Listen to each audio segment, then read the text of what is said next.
you so much, Nina. And it's my pleasure to invite the moderator for the panel session and the panelists to come up on stage, Einar Bjorgo, and I'll let Einar take the show from here. Yes, if I may please invite the panel speakers onto the stage, please. I think we have reserved seating.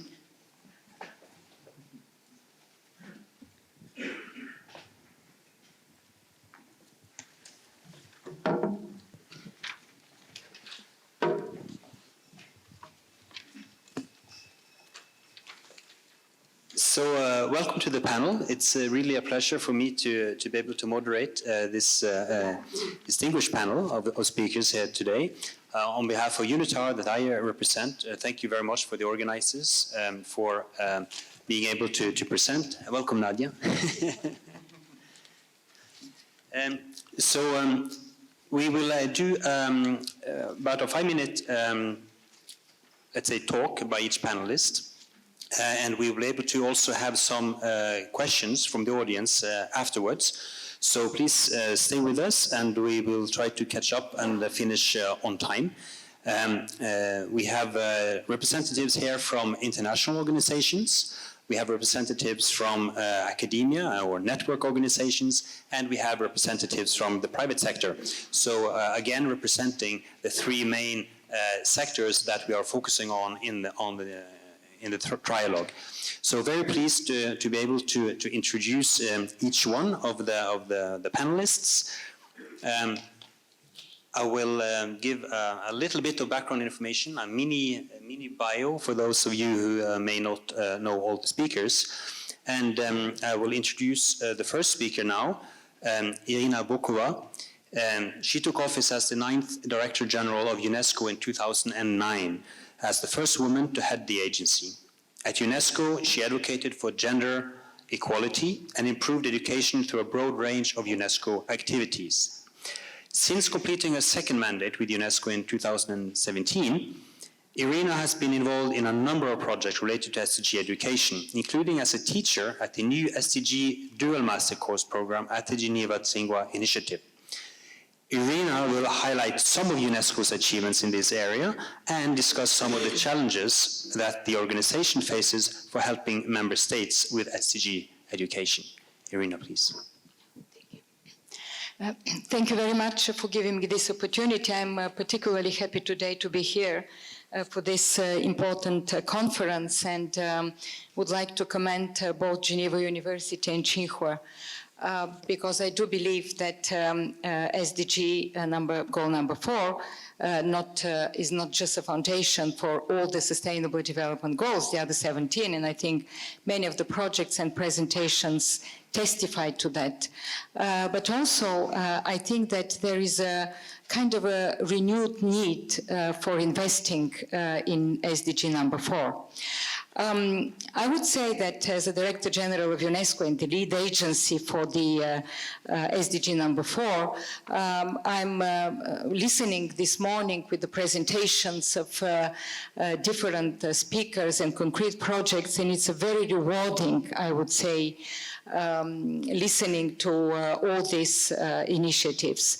Because on one side, I do believe that we need to look very carefully at every single of the, I would say, definitions of SDG number 4, speaking about access to education, and still this is the unfinished business of the Millennium Development Goals. We should not forget that there are more than 260 million children and young people that are outside schooling, speaking about 63 million children out of school. Then on the different levels of secondary education. Then the quality of education. With the poor quality of education, we know that some children and young people have been in schooling, but functionally they're illiterate after because of the poor quality of education. And then, of course, of the concept of lifelong learning, which is also part of goal number 4. And every single of these were very carefully weighed into the run-up to the adoption of goal number 4 in Incheon, the major conference that UNESCO convened with all our partners there. Also, I do believe that with the 10 targets of goal number 4, and each one of these targets need to be also once again very carefully looked at. Now, we're speaking here about ESD, Education for Sustainable Development, and I would say with the goal number 4, we made a step forward. Of course, ESD is an important concept. We adopted in 2014 a whole program of action for the ESD at the end of the United Nations decade for education for sustainable development in Aichi, Nagoya, but we put it into the more kind of a broader concept of education for global citizenship. And I would like just to say one word about this new concept, which is very important, because on one side, of course, we need to look at the ESD from the contemporary point of view. We're thinking, of course, about all the different I would say, goals of Agenda 2030. But on the other side, and it was emphasized this morning both by Dr. Newman and some of the other speakers, it is about what kind of global citizens we want today the young people to be when they get out of education. And it is, of course, about skills, but it is also about critical thinking. It is also about values. It is also about innovation. It is also about the fourth industrial revolution that we were speaking, but it is about a globalized world, and it is about living together. And I think this combination of skills and values is very important nowadays for all the education systems, and I would like to emphasize that. And last but not least, it is about learning. We speak nowadays about education, but also about learning. And how we measure the learning outcomes is very important. And here, we launched in 2016, immediately after the adoption of the Agenda for Sustainable Development, the Global Alliance to Monitoring Learning, which is with all the stakeholders, and this is where scaling, I think, comes into the picture. It is with the international organizations, it is with governments, it is with the regional organization, with the private sector, with civil society groups. It's led by the UNESCO Institute of Statistics, but it is indeed about the new tools and the new, I would say, ways of measuring the learning outcomes, which is extremely important and which is one of the, I would say, challenges today. And here is where universities, once again, can play a leading role into this process. So altogether, I would say that we're on a good track now of having the different elements of the implementation of goal number 4, and we have to make a much more interdisciplinary approach if we want really to reach it by 2030. Thank you. Thank you so much. That was very interesting, especially focusing on the interdisciplinarity that we have so much about earlier, and even seen some great examples of earlier today. So thank you very much for that. And as I said, we'll take some questions to the panelists after. The next panelist is Nadia Isler. She's director of the SDG Lab here at the Palais des Nations, a multi-stakeholder initiative that contributes to the implementation of the Sustainable Development Goals by supporting Geneva-based actors in further leveraging expertise and knowledge into policy, practice, and action. The SDG Lab works with a diverse ecosystem of actors that are focused on delivering the 2030 Agenda and identifies strategic opportunities for convergence in order to energize and maximize the added value of International Geneva in supporting implementation of the SDGs. Nadia is going to highlight how the SDG Lab is helping to break down the silos of knowledge in international organizations and also highlight initiatives related to sustainable financing of education projects. Nadia? Thank you very much, Einar, ladies and gentlemen, dear colleagues. Thank you very much to the organizers also for inviting the SDG Lab here today. And I think I'd like to, indeed, as you were saying, Einar, make a brief contribution in terms of what the SDG Lab is doing to contribute to this to an increased knowledge of what the SDGs is all about, but above all, in terms of how we can all change our mindsets towards what we need to implement the Sustainable Development Goals. And I think this morning, many of the different speakers pointed to different shapes and forms that can and is taking education in the framework of Agenda 2030. Some speakers talk to the notion of increasing the different skills that we need, the technical skills to actually implement this agenda, the knowledge we need to further develop and acquire, but also the mindset that is needed to really accelerate results in this agenda. And I think, Nikhil, you said it very well this morning when you really emphasized the importance of the integrated nature of Agenda 2030. The big difference between the Millennium Development Goals, as we all know, and the SDGs is precisely that very clearly 193 states and other stakeholders made it very clear that this is an agenda that makes the links between the different sectors very explicit, not only through the goals, but above all through the different targets that are in nature, really kind of nudging us all to think, act, and invest in a more integrated way. Yet the mindset and what we need to change in our ways of operating doesn't just happen out of the blue. And this has been our experience in the lab. It has been our experience with other stakeholders. And I think if we're all pretty honest with ourselves, it's not easy to do. We can have a lot of experience in development. We can be academics and have a lot of knowledge on development. We can be PhDs and whatnot. Yet this mindset shift doesn't just happen. So what does it take for it to happen? What are the incentives we have to totally be nudged out of our comfort zones to think, for example, if I'm a public health specialist, why on earth would I go through the pain about thinking about those issues through a total different lens, through a climate lens, through an environmental lens, through an innovation lens? It takes a lot of courage to do so. So the contribution of the SDG Lab to this sort of accompanying a mindset shift has been developed through a variety of different tools and concepts, and we're looking every day for new ideas together also with all of you. So if you have any ideas of how we can contribute to this mindset shift in Geneva and beyond, please come and see us. But maybe a few examples of what we are doing to contribute to breaking those silos. The breaking the silos has become almost a hollow mantra now. Everyone says we need to break the silos. But what silos are we talking about? We're talking about sectoral silo breaking, as I said previously, but it's also about breaking silos among ourselves, among the different stakeholders, because we tend to usually operate also not only in our sectoral comfort zone, but also with our peers. So UN organizations like to work with UN organizations, private sector with private sector, public sector with public sector, academics with academics, because we speak a similar language and we understand each other, right? So the breaking the silos is also finding that mindset, this new sort of peer learning exercise also, which nudges us out of our sectoral and stakeholder comfort zones.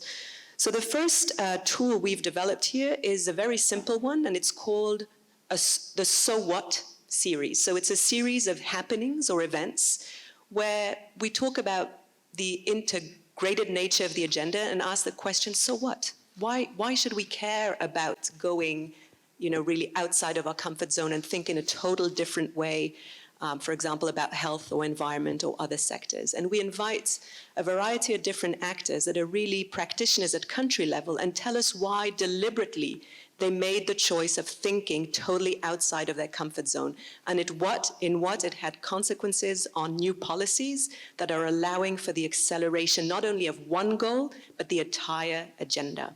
So I'd call this sort of contribution of the SDG Lab to education, I'd call it a sort of peer learning tool. A second peer learning tool, which has proven of great interest and appetite for many stakeholders in Geneva and beyond, has been the creation of the Geneva 2030 ecosystem space or platform, lack of another word, which is actually a network of different stakeholders from all different horizons, be it public, be it academic, be it private, be it UN organizations, that are all coming together to exchange experiences, but above all to co-create solutions together. And we started with 20 members of this group, and there are now 350 members of this network that are actually collaborating together, nudging each other out of their comfort zones, not just for the mere pleasure of doing so, but to address very concrete operational challenges that are emerging at country level. So through the SDG Lab, we connect this ecosystem to countries and their operational challenges, and we try together to find solutions. The other group beyond the peer learning tools that we've developed, the last sort of group I'd like to talk about, actually the two last ones I'd like to talk about, are about science policy exchanges. So how can we at the SDG Lab use the convening power of the United Nations to really try and encourage more of a collaboration between the academic world and the policy-making world? And that's part of the work we're doing together with Tsinghua University and your initiative, and we thank you very much for the partnership we have with some of your students, together also with the Graduate Institute, where we work very closely with people who are forging the research agenda. We're working together with them so that the research agenda is linked to concrete operational questions that are emerging at country level. And last but not least, I'd just like to mention the work that we're doing on the Geneva Sustainable Finance Collaboration. This is a partnership that we developed together with the Canton of Geneva, Sustainable Finance Geneva, the International Institute for Sustainable Development, IISD, and the SDG Lab. And here, it's a collaboration that aims at breaking the silos that I mentioned in the beginning, not the sectoral silos per se, but really the stakeholder silos. So it's about bringing unexpected partners together. It's about bringing the financial world of Geneva, that some of you on this panel know very well, together with the development world and the development expertise in Geneva together to co-create solutions for country implementation of the SDGs. More specifically, it's about trying to really go beyond the we need more money to implement the SDGs, but to actually create projects that are bankable for the financing world. So keep posted, keep tuned on that, because we're moving forward pretty quickly on this. So I just wanted, to give these few examples of tools that can be developed to accompany this mindset shift, which actually we all need. The SDG Lab doesn't have the sort of silver bullet on how you actually do so. I think this mindset shift needs to happen in each and one of us, whether we're experts in one sector or the other, and it doesn't just happen. Thank you. Thank you very much. No, totally, you're absolutely right. Fully. I want to highlight this really strong need to be able to break the silos, to think differently, to change the mindset, and also to congratulate the lab for all you have been able to achieve so far, because it's a relatively young lab, and you've done so much work, and you continue to be definitely on a very impressive path. So thank you for that. Now we will like to move to our colleagues from academia or network organizations. The first panelist is Ángel Cabrera. He is the 6th president of George Mason University in the US. He's the past president of Thunderbird School of Global Management in the US and former dean of the IE Business School in Spain. His scholarship includes work on learning, management, and leadership.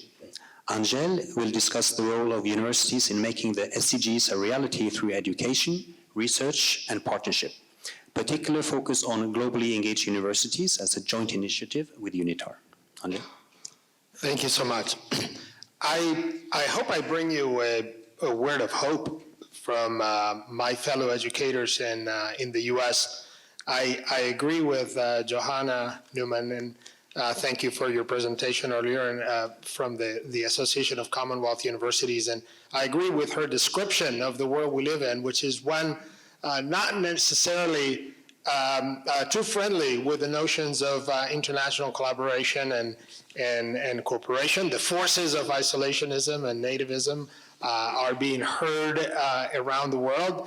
And yet, I'm an optimist, and I know that the antithetic forces of global cooperation are stronger. Sometimes it takes a little long to get there, but eventually they prevail.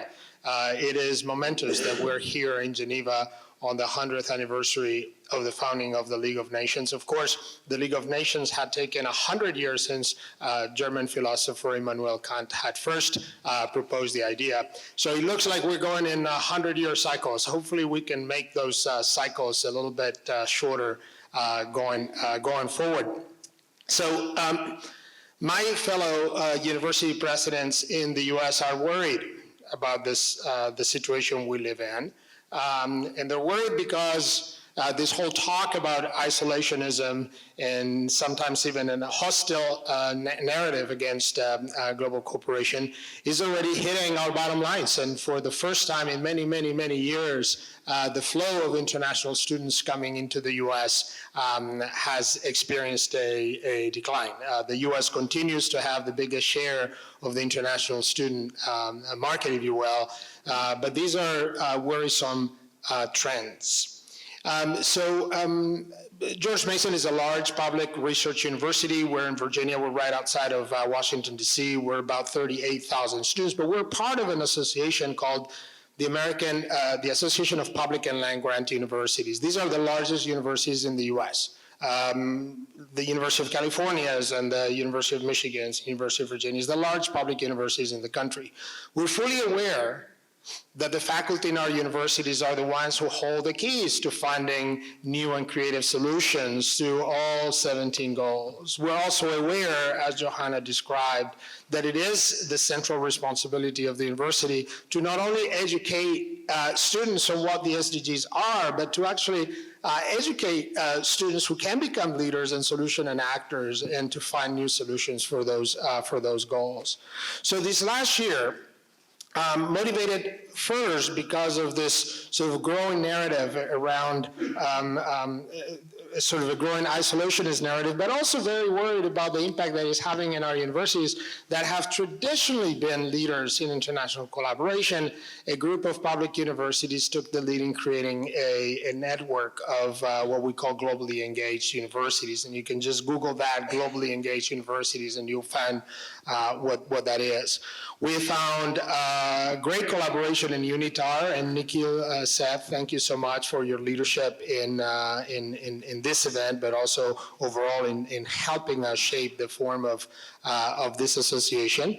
We have about 100 signatories, combining universities from the US and other countries, but also associations. And we are trying to figure out how we can mobilize universities around the world to really become active partners in this new development agenda. And how can we have examples of how this has happened in the past. In my earlier life as a business school leader, I had the great privilege of leading the creation of the Principles for Responsible Management Education, which was a way of really pushing the notion of sustainable, of global corporate citizenship among business schools, but also to align the work of business schools with the Millennium Development Goals at the time and the global agenda. Over 700 schools signed on to the Principles of Responsible Management Education and really created a terrific network of collective action. What we're trying to do right now is to elevate that to full universities from around the world. We're in the beginning stages, so I'm here to basically let you know that this is happening, asking for ideas, asking for new members, for leaders who might want to join the efforts to try to shape this up in partnership with UNITAR and seeing how universities can, in a very, very explicit and intentional way, become actors of change in the new global development agenda. Thank you so much. Thank you very much, Ángel. Thank you. Very interesting to learn about the globally engaged universities, and I'm sure there will be lots of discussions and interest in this among the audience here. Let me move on to my colleague to my left, Antonio HAUTLE. He is the Executive Director and a Network Representative of the Global Compact Network Switzerland. The UN Global Compact is the world's largest corporate sustainability initiative, founded in the year 2000 by the United Nations in partnership with business and other stakeholders. It provides a call to companies to align strategies and operations with universal principles on human rights, labor, environment, and anti-corruption, and takes actions that advance societal goals. Antonio will discuss how networks can support the SDGs and the role of such networks in ethical and sustainable business leaderships. Thank you, Einar. I start there. Who of you does know the UN Global Compact? Lift up your hand. Some do. Who has never heard of it? Well, quite a lot. There's a bit of work to do between academia and private sector. The first question always, why the hell should business care about development? And that's the reasoning afterwards, but it's not the first step. If I go out and I have a lot of meetings with businesses, I have a lot of meetings, especially with SMEs, Sustainable Development Goals, never heard about it. I would say in Switzerland, some 90% of the population does not yet know them. Geneva may be an exception because we have a very strong activities here, but that's very far away from business reality. And that's what I'm facing day after day. So what we do is to speak more about, let's do sustainable progress. That speaks to companies. Okay, yeah, progress, develop, be better tomorrow, better placed in the market, that makes sense. And the other thing is, where are the opportunities? So the UN Global Compact has launched as a global network worldwide the so-called Let's Make Global Goals Local Business Agenda up to 2030. The idea is to bring out the SDG agenda to the private sector. And let's say the private sector indirectly already does a lot of things in this sense. I suppose 99% of you get their salaries through taxes at the university, so it's the private sector, if they pay taxes, and decently taxes, who's paying already a lot. But that's not enough. That's why the UN Global Compact first calls for responsible business. Do your business decently. Behave and align to the 10 principles based on human rights, Paris Agenda, ILO norms, and anti-corruption. That's the first step. And the second step is then, please, company, and that we introduce now systematically with all companies we are in interaction, normally one by one, make a do no harm analysis. Where do you harm on one of the 17 goals? And let's be clear, there is no, absolutely not negative business. That doesn't exist. And each building we're building up has an impact on environment. Human beings are the baddest impact on environment, if we are honest. So the question is, how can we reduce it to a maximum and contribute to a maximum? That's why we're, first of all, are sensibilizing the private sector for its impact, positive and negative, through their business activities. And we ask then, do your business. And the business of business is in fact doing business, as Friedman said, but not only increase its profits. What we say is, be responsible and be aware of your impact. That's why we have now, aside of the SDG campaign, the SDG Pioneers campaign. Every year we have some 5 to 10 SDG pioneers selected among some 200-300 companies who are a good example. And they will be celebrated in New York every year at the Private Sector Week. And the newest project now is the Young SDG Innovators. That's a very interesting one, because we pick interested young professionals, not trainees, young professionals who say, we can dedicate 1 year in the company to the SDGs and the role the companies have in this field. That's the newest project we are now launching. The Dutch are ahead of us. The Swiss and others are catching up now. We'll try to do it. So what we as private sector, I have some 30 seconds left, is really to sensibilize the private sector. And we try to link up, you mentioned Prime, which is a very important network for us. And in Switzerland, we are in close relation with ISEC, which is another student movement, to connect private sector and the business schools. And last but not least, we don't have time to discuss that further, the biggest problem in Switzerland and in all the advanced countries is not the production, the sustainable production. The biggest challenge we have is sustainable consumption. And there, the question is how we can reduce the impact of us, mankind, and if consumers are not asking the private sector, the products and services who are sustainable and are ready to pay for it will not happen. Just one remark, I'm autocritical. Why do we drink? Nestle is in the room maybe, they are a member of us, but why do we drink here at this event bottled water? Doesn't make sense. We have tap water of high quality. Why do we use cups just once and not for the whole day? That's just a small remark. Thank you very much. Thank you very much, Mr. HAUTLE. Yeah, clearly responsibilizing the private sector through global compacts, it's definitely very good initiative and also very good for business down the line for your members. Next speaker is Florence LASBENNES. She's a French agronomist specialized in rural economy, now investing in the evolution of a new social enterprise, 4SD, which stands for Skills, Systems and Synergies for Sustainable Development.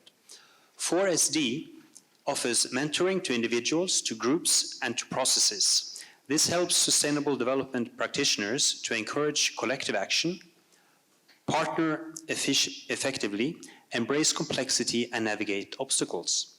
She will describe how this enterprise can contribute to scaling learning for the SDGs. Welcome.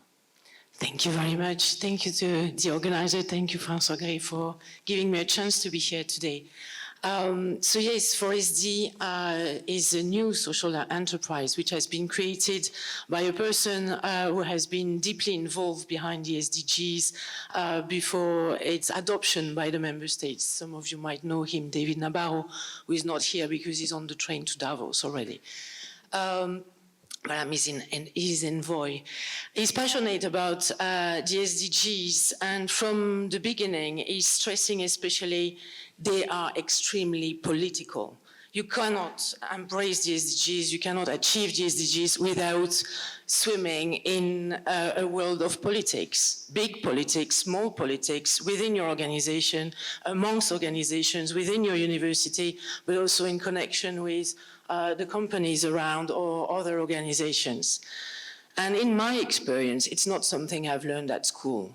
It's not something I've learned at university, to feel comfortable in the world of politics and to be okay to be hated by everybody certain days, just because you've decided to bring them together, just because you've invited one of them that they hate, not as a person, but as the symbol of a civil society organization that is too angry with others, or representative of a private company who is perceived by others as creating harm.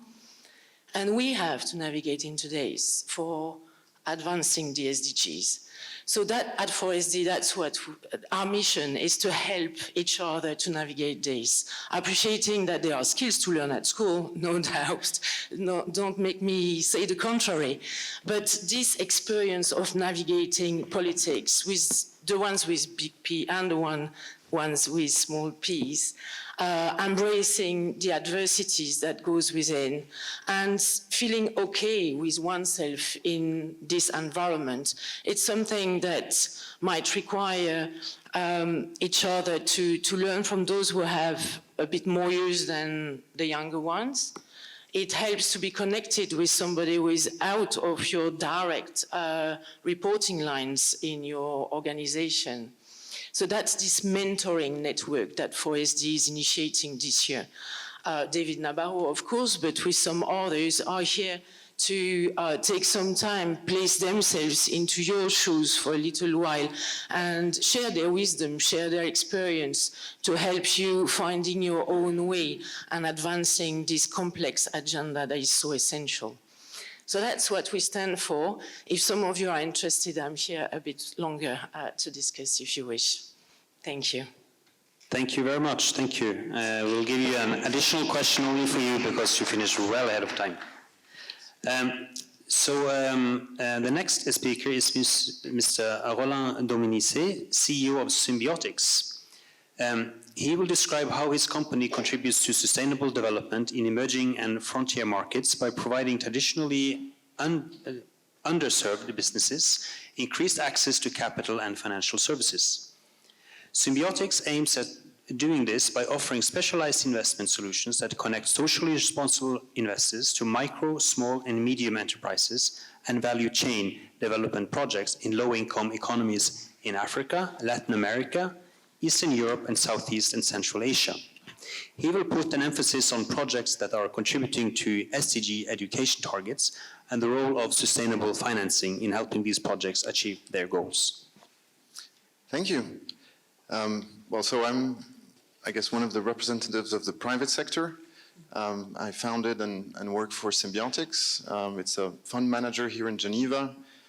It's 150 employees, about 39 different nationalities. But it's fair to say that the majority sort of grew up here and went to the University of Geneva, as a little tribute to one of the sponsors today. And I realize I'm the only one with slides, but I have only one slide, so I think you can bear with me. I was asked to precisely talk about how we educate. We're obviously not in the business of training people, but it's fair to say that when we started, 20 years ago, the United Nations voted at their General Assembly in New York, 2005 as the year of microcredit. And that was not a new idea in the development aid space, but it was completely unknown out there. And in those 20 years, of course, it became a topic that's now, I think, known at least by all the students who come out and graduate from universities. And my point here is, with a simple idea from the UN, we picked it up, and today we're the largest investor in microfinance worldwide. And so, of course, when the UN came up with the new generation of trying to frame how the private sector could engage with development aid policy, namely the SDGs in 2015, we thought, wow, it took us over a decade to explain to investors what is microfinance, and here we have something that's way beyond, much more ambitious, extremely interesting, extremely helping, actually, to engage with investors, but arguably, gender equality, as much as we would like, is not an investment strategy. Climate action is not an investment strategy, and so it doesn't really speak to them. And so the first thing we thought is we need to elaborate a little framework at our very humble scale before everybody agrees on one frame of what it means in terms of tackling the private sector, the investment management community, to engage in this. I think the basis we learn with microfinance is that it's about consumption. Everybody here in the room is a consumer of financial products. You probably, for most of you, you don't even know it. When you go buy a washing machine today, you like to see those little graphs with arrows. If, is your washing machine going to be green, or is it red or orange, or do I care? I'll buy a yellow one because it's cheaper, whatever your criteria.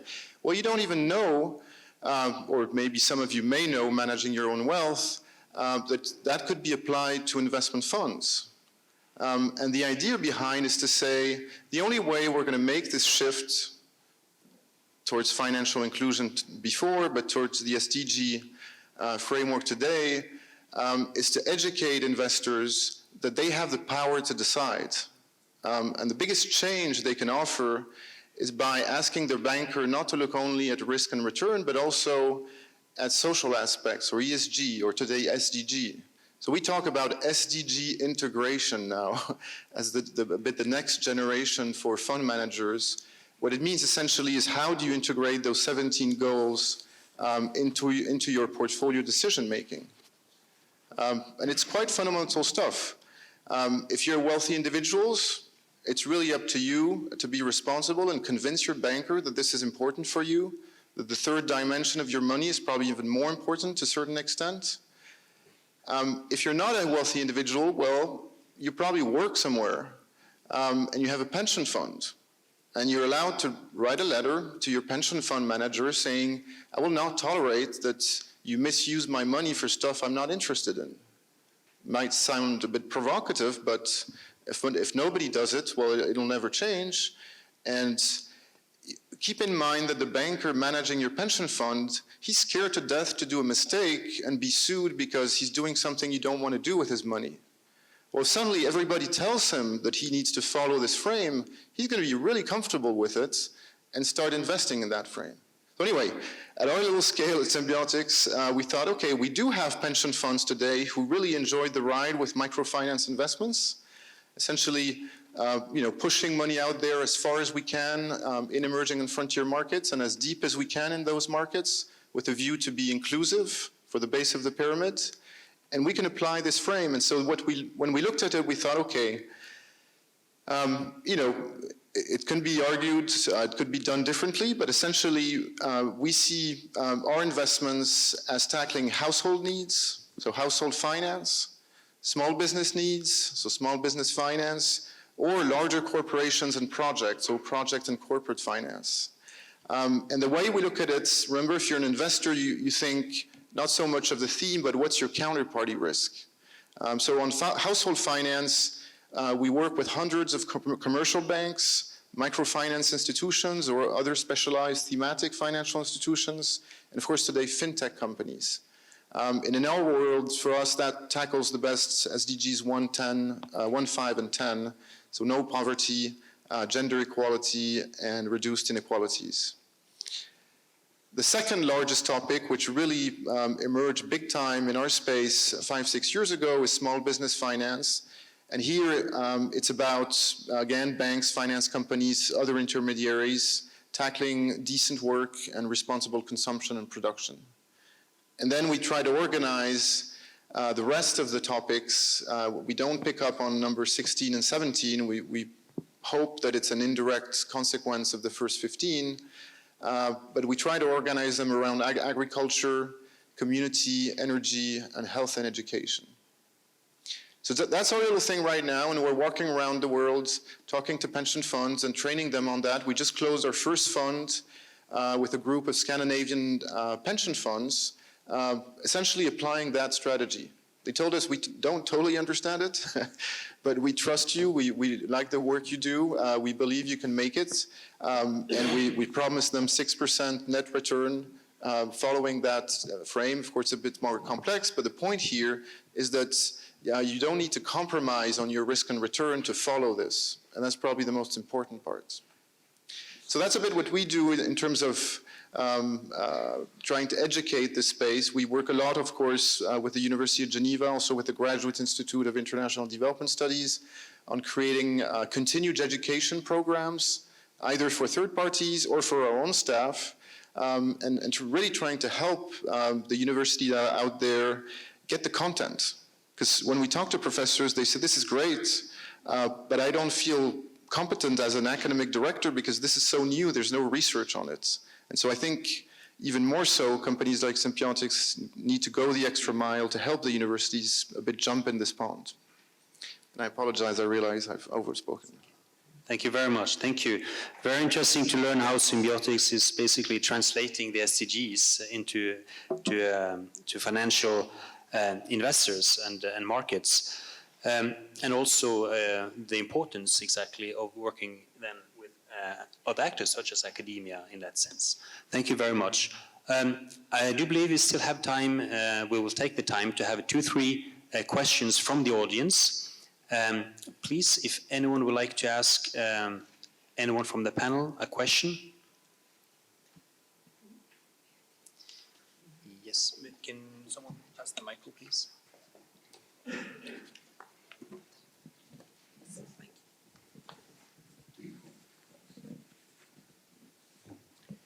Thank you. Boris Engelson, a local freelance journalist.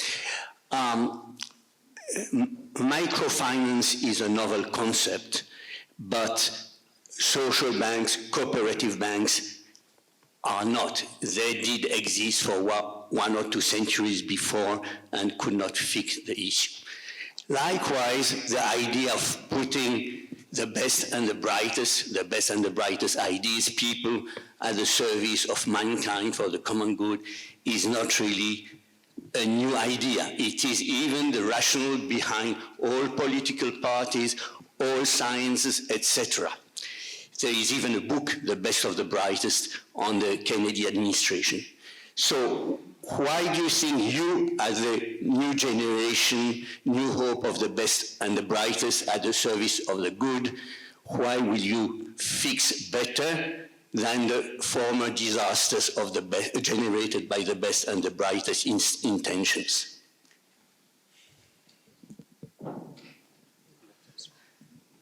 Well, you're asking a fundamental question.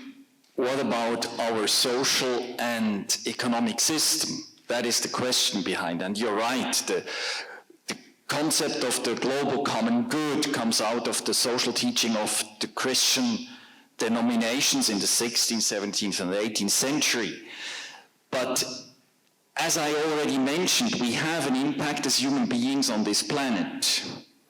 And for me, if I'm looking at my children, we have 2 options.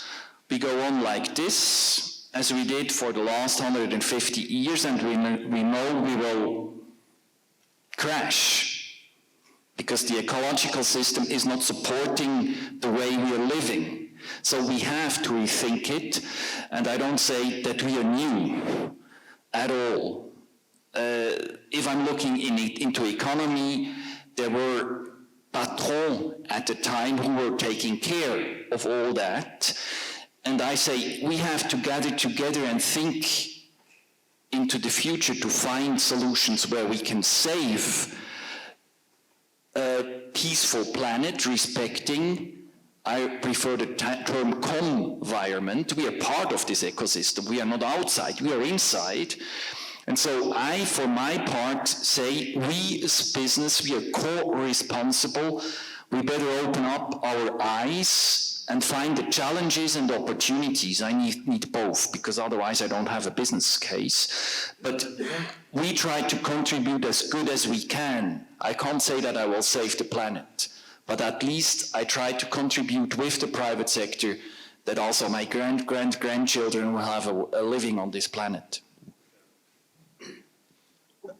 There's something happening now that did not happen 100 years ago or 200 years ago. It is we have the highest participation in higher education than we've ever had. This is, and it's growing, by the way, in countries around the world. We still have a lot of work to do. We have more people going to university right now in every country around the world than we've ever had. That opens up a great opportunity and a great responsibility, that we not only focus on how to train those people for jobs, that we not only produce the right computer scientists of tomorrow or the new biotech engineers of tomorrow, given where we are hosted today, but that we ensure that everybody going to university anywhere in the world becomes fully aware of the world we live in, that becomes fully aware of the interdependencies during the well-being of nations around the world. And they come out with the values and the commitment to personally engaging in finding new solutions. We've never had that opportunity before. A very quick comment on your question, and I like it a lot. I think it's not about bringing together the best and the brightest. It's about bringing together very different experiences related to development, very different skills, but above all, it's understanding each and one of our different needs. Whether you come from the private sector, whether you're an academic, whether you're a civil servant, whether you're an NGO representative, you have different needs and expectations when it comes to your role and what you need to get back from, for example, a partnership to accelerate results on the SDGs. And unless we really get together and create these unexpected opportunities for these different people with different experiences and different needs to get together, we're never going to have sustainable solutions, sustainable meaning solutions or partnerships that make it through the test of time, because we've really taken into consideration what each and one of our needs are. And those needs can be business needs, can be financial needs, can be social needs, can be economic needs, can be academic credential needs, they can be all the above. But if you put all of this, all of these different stakeholders together and understand the different incentives that are driving us to engage in the SDGs, I think that's where you really make a difference. Thank you very much. We are definitely out of time. Thank you very much to the panelists. We really appreciate you taking the time to share your insights with us, with the audience here today. Thank you everyone for attending, so many of you. I think we'll leave it here, and hope that you will stay with us for the rest of the day. Thank you very much.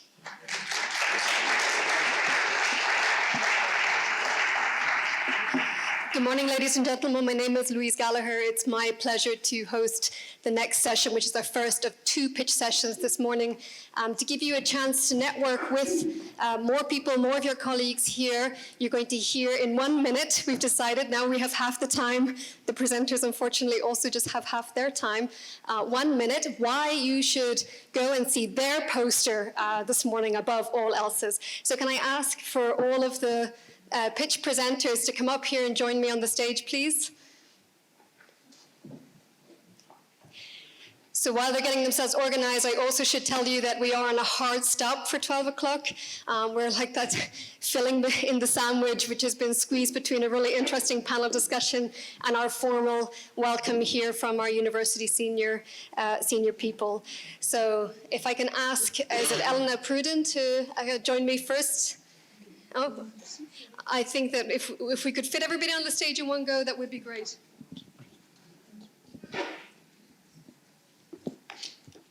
So to speed us up, I will introduce your name and affiliation, and Francois is going to help us out also with banging that gong incessantly, he has warned me. So please don't be offended if we hurry you along. So Elena Pruden, can I ask you to start? You're from UNITAR, is that correct?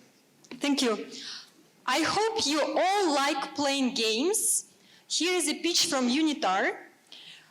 We invite you to come to UNITAR stand during the lunchtime to play a game named In the Shoes of a Policymaker. The game is a fun way to introduce a more serious training toolkit that we have developed in collaboration with several other UN and non-UN partners for use by national experts, public administration schools, and universities on SDGs. The program for the lunchtime, at 1 o'clock sharp, we'll have a short presentation, and our colleague from Togo, who has already had experience with this toolkit, will be there also to share his experience. To play the game, please come anytime during the lunchtime. My colleagues, Madina and Cedric, could you please stand up quickly? Thank you. Who are very much behind driving this game. They will be there and they will take you through the game and can also explain the toolkit if you are not there at 1 o'clock. Thank you. Many thanks. And Mary, is it? Mary, sorry, excuse me. That's okay. So Mary's from Rutgers University. Please go ahead with your 1 minute pitch. Hello, everyone. I'm from Rutgers University. I'm a professor and director of an innovative hybrid blended program that I'm going to be talking about today. It's called Digital Communication, Information, and Media. And some of the things that are different about this program is that for over 500 students at Rutgers, they'll attend class 1 day in the classroom each week, and then the rest of the time they'll be doing digital projects which are oriented towards sustainable growth and development. And as they're doing these projects, they'll come back to the classroom and they'll check back in with their colleagues and with their classmates and their professors. And then we share all these projects on social media. And we've got some innovative ways of sharing and disseminating that work. We've also developed some policies to help that happen as safely and responsibly as possible. So I'm looking forward to discussing this with as many of you today as possible. I'll be in one of the workshop sessions on new and emerging technologies, and also around during lunch and the demo networking sessions. Thank you. Many thanks indeed, very fast. Ernst, may I ask you to take the mic, please? So Ernst is from the ETH Zurich Citizen Science Center, excuse me.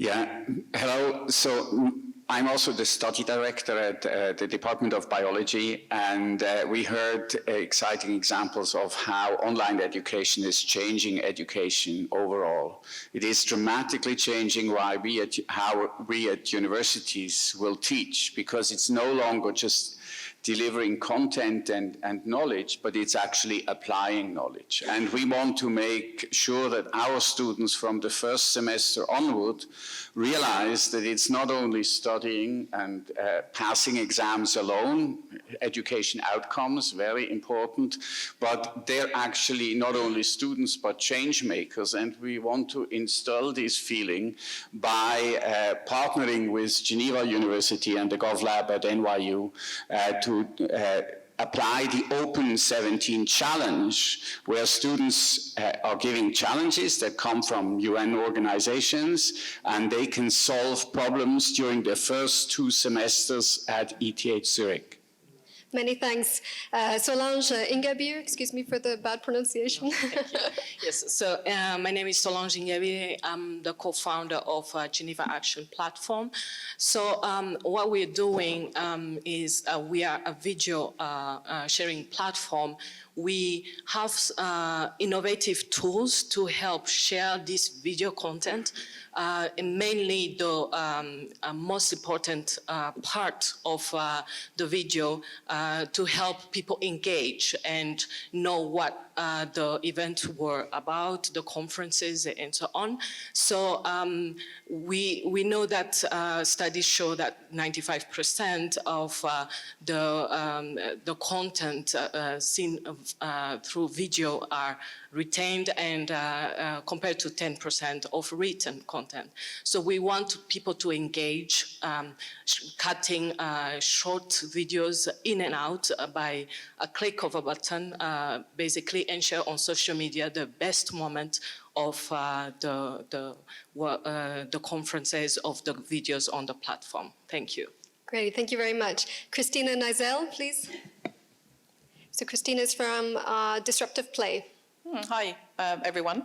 I'm representing Disruptive Play, as well as another organization that I've been part of co-funding, which is called Future-Proof World. And we're going to be very concrete and very active and grounded in our workshop. We're going to introduce you to a workshop methodology called Lego Serious Play. And this method will use bricks to help you build innovative solutions to solve problems and challenges that face humanity. And the process will allow everybody to be involved. So it's a very democratic, inclusive and collaborative process that leads to a very shared outcome, we hope. So the message, I don't know if we have we have it up there. So the workshop name is From SDGs to SDAs, and in our workshop we will take you from SDGs, from the goals, and focus on the action. So we will try to embed the SDGs into every decision process that an NGO, a small business, a startup, or a large organization need to take. And so welcome to our workshop. Many thanks. So Shelley Inglis from the University of Dayton, Ohio, please. Thanks so much for having me. The University of Dayton considers itself a university for the common good, and the SDGs provides a framework for us to have an understanding of what the common good means. We would like to develop a toolkit of our university, pan-university engagement with the SDGs, which covers every aspect of a university: operations and finance, academics and curricula, research, scholarship, and our community and partnership engagement. And that toolkit we would like to have other universities use to map their engagement with the SDGs. We are SDGizing university-wide our student work, which means that students from across the university will present their work within the SDG framework, and we're developing an SDG lab to support faculty, staff, and student collaborative innovation and action in community. And we'd like to discuss with other universities their experiences and how we could develop the toolkit collaboratively. Many thanks. I can't believe we're actually doing this. We're getting through everybody on time. Doris Schupberg, may I ask you, it's the Center for Education and Research in Humanitarian Action, please. Okay. Thank you. I come in from a very different angle, which nobody, I think, has yet tackled this morning, which is called the humanitarian development nexus. Last year, 200 million people needed humanitarian assistance, and 70 million people were on the move due to conflict and violence. So the idea of the World Humanitarian Summit in 2016 was that humanitarian actors and development actors need to work together to make for a better world. Leaving no one behind will not happen if each sector works separately. But we have a little problem, is that even within the humanitarian sector, we don't understand each other.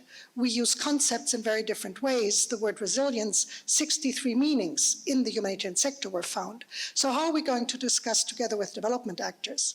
So we created the idea of having a humanitarian encyclopedia, which will not only explain what the different meanings are in the humanitarian sector, but then will allow other sectors to come in to learn from this and also be able to exchange on this platform. So it will bring together humanitarian actors, scholars, and hopefully people from the development sector. So if you want to know more about this landmark project, join us over lunch. Many thanks. Barthélemy, may I ask you to join us? Hello. So I'm Barthélemy from EY, Ernst & Young, and so I'm talking on behalf of the Alliance for Youth. So let's imagine Open Doors Day dedicated to refugees. So it's the idea will be to open the doors for our companies, organizations, administration to refugees, maybe just to discover, to find out more about jobs, activities, and even more important, to break all the unconscious bias we can have regarding the refugees. Well, this event, I'm very happy to announce that it will happen very soon in Geneva. And let me just explain very quickly where this initiative comes from. So 1 year ago, we decided to organize a hackathon with the University of Geneva and Canton of Geneva, more specifically Bureau of Integration. And at the end of this hackathon, we selected the two main relevant projects. And so now we will organize the next hackathon this year in June, so very close to in the Geneva innovative space, and we'll be more than happy to have more stakeholders, so either companies or why not NGOs, in order to help and to support new initiatives to help refugees and especially to help them to get a job in Switzerland. Thank you. Many thanks. May I invite Tuli Utrayanan, excuse me for the terrible pronunciation, the European Organization for Nuclear Research. Yes. Hello, everyone. Also bringing a little bit different point of view to the session today. I'm currently working as a fellow at CERN, a research facility, in an initiative called Idea Square. And what we do there is we bring different students together from a variety of disciplines, from architecture, engineering, design, and we guide them through a process where they build prototypes together and solve society-driven challenges. And we also partner with many organizations and a variety of universities to do that. And I was just looking at some numbers. We've been working for 5 years before SDGs, the Millennium Goals, actually. And we've done over 130 team-based innovation projects, challenge-based innovation being one of them that we started with. And if you'd like to learn more about this approach, or what can the combination of technology and need, society-driven needs in this very technological environment, how can they interplay together, please come and talk to me, and I'm happy to share more about our initiatives. Many thanks. We've got 3 minutes to go. One speaker left, Lydie. Here we go.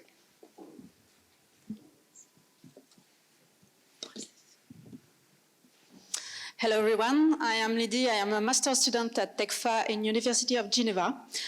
So my project fosters SDG education and action with digital fabrication.